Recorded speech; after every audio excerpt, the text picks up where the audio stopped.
Well, Paul, tell them what we got going on today. That's right, today it's gonna be a polar bear pool party. And in order to have a polar bear pool party, first you're gonna have to find a tundra. Now, the first thing you're probably wondering is, why in the world would you want to live in the tundra? And to answer that, I'm gonna just point to this guy. If you want to live around mountain goats, maybe polar bears, and also have a view like this, then you're gonna want to live in the tundra. You know what I mean? Like, come on, it's a pretty cool place. So let's get into it. First thing you're gonna want to do is decide where you want a pool, of course. So I would definitely have to go somewhere with a good view. Maybe if you want to look over spruce trees, you can go on this side. If you want mountains, you can go on this side. But I think this is gonna do it right here. I mean, look at this awesome view. So I'm just gonna start by clearing some space out. As you can see, there's already a lot of top snow on the ground here, and when it snows, it's going to drop even more, and it's going to stack all the way up to a solid block. Now, before starting my latest series, I had never lived in the snow, so I didn't know how much of a problem this was, but it really can pile up quickly and is a completely different area to live in with its own challenges, and that can actually be a good thing. It's fun to take on new problems and new challenges, and come out victorious. So now that I have this area all opened up, I'm gonna drop this down into the ground. I think it would be really cool if I open this up so that you can see around it, and I think that'll be pretty nice. I think that really opens up the view and makes it pretty nice. It gives you a good view of what's over the edge there. So now we can start filling this with water, right? Wrong. You're gonna have to warm this up so that it doesn't turn into solid ice. Trust me, I learned this struggling with the same problem already, which is why I kind of know what I'm doing. So this is how you're gonna want to solve it. You're gonna have to replace this floor with some sort of transparent block. I have been using slabs and torches because they were easily available. Or if you have access to a lot more resources, you may be able to find something cooler to use though. That would heat the water and also look awesome. So as you can see, going in the tundra, this is the problem that you're going to run into. It's already starting to freeze. I put some water in here, and it took about 5 seconds for it to start freezing and turning into ice. So then you go from having a very cool pond to a freezing cool pond, and that's just not cool. I am so sorry for that. So what we're going to do to fix it though is during the daytime, we are going to stop this demonstration. Stop the madness. I was curious if a sea lantern was going to work, but I'm just going to do what I know works, which is going to be using torches and using slabs. In this particular case, I think I'm going to use stone slabs since I don't have to cook all the cobblestone in creative mode, and it's going to look nice. But first, you got to get rid of all this water. I guess there's a sponge for this, right? Oh! That's way better. Yeah, let's do that.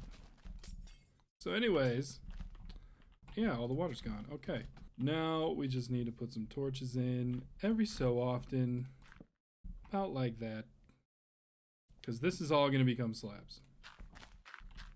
So I'd say, you put a torch in right here and it's going to go like 1 block around it, just about, more or less, is pretty much how I've been doing it.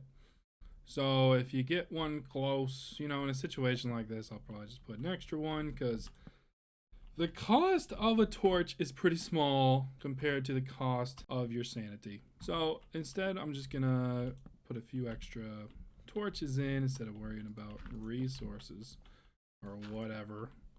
Just, have enough, okay? Just have enough. It's easy peasy. Couldn't possibly mess it up. What we're gonna do is put some slabs in here. And I might even put slabs under the glass. I did. So with all of the slabs in place, then you should be able to place water. Now, one of the most important things that I learned doing this process is that you actually want to make sure you do not put water on these slabs, or you can end up putting water underneath it, and then that's going to mess up the light transfer that's going to warm up all of the blocks. So to make a heated pool that does not freeze in the tundra, you got to make sure you apply the water to the edges of the solid blocks It's going to be a lot slower in survival, but you'll be fine. Like so, without waterlogging the blocks underneath. This should allow it to stay solid water, okay? And that way, instead of having a frozen block of ice, you can have a little polar bear pool. And they can splash around in here and be polar bear happy. And you can throw a little polar bear party, just like that. And they'll party it up, you know? See? Where are you going? Why do you want to leave? Why are you trying to push me? Whoa! Ridiculous. So as you can see, this is definitely taking it from it's preventing it from freezing. So you have a nice cool pool. Man, what is going on? So sometimes you're gonna have a freeze, okay? And you're gonna have to figure out what the heck to do about it, because what was that? See, this is a spot where this torch, because of this dirt, I think, isn't reaching the corner.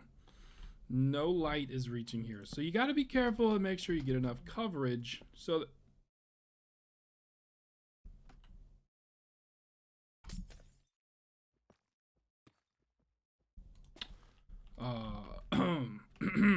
so what happened here is that there's just not enough light. So make sure you put lots of light, okay, underneath the water, so that you know it's not gonna freeze.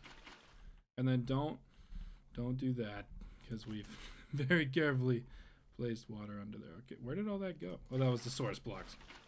So again, not placing it on the slabs, just along the edges, and then you should have a nice polar bear pool. It's not gonna freeze over, even though they hate water apparently, and they only like to walk on frozen water. But I think with a little encouragement, they'll really take to it. Like a big white furry fish. Yeah, you like it, right? Look at this guy, he loves it. He loves it. Okay. So that's how you make a polar bear pool, just like that. If you run into problems, now you know how to diagnose them. You know basically how to make it happen, more or less. And of course, if you're better than me at the game, then you're going to decorate this a little bit prettier, you know, so that it fits in with whatever scenery you have going on. And then you can throw a polar bear party of your own. Whee! So fun. Right, guys? So fun. Look at how much fun we're having. I love it. We're having so much fun here at the polar bear pool. I'll see you in the next one. Man, who knew the polar bears hate water so much, man? I went to all that trouble to make them a pool, and they didn't do anything for it. They all just ran away, tried to push me off a cliff, and didn't have any fun. Last time I tried to help a polar bear.